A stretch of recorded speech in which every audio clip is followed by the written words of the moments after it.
This Math in Minute video is on reflections over the x-axis.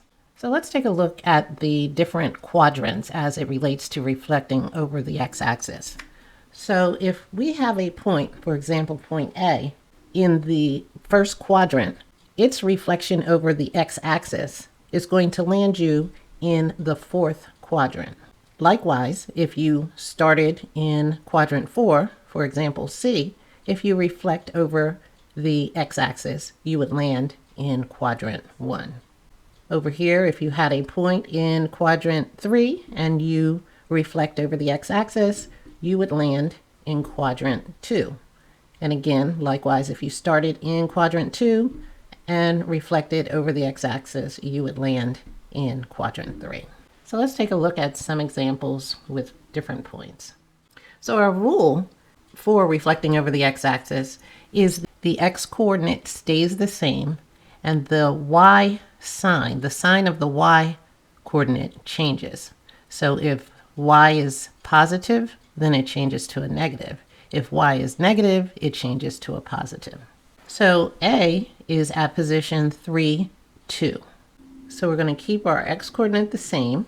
That would be 3. And we're going to change the sign of our positive 2 to negative 2. So if we were to plot that, we would go over 3 and then go down 2. We would land here. Now for B, we're at negative 6, negative 3. We're going to keep our x-coordinate the same, which is negative 6.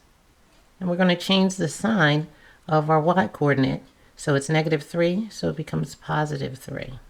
So we would go over to negative 6, and we would go up to positive 3. So we would land here. And then let's look at C. Our x-coordinate is 4. We're going to keep 4.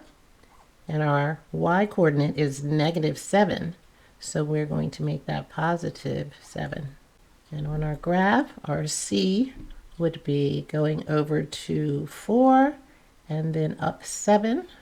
So we would land here. So this would be our A prime.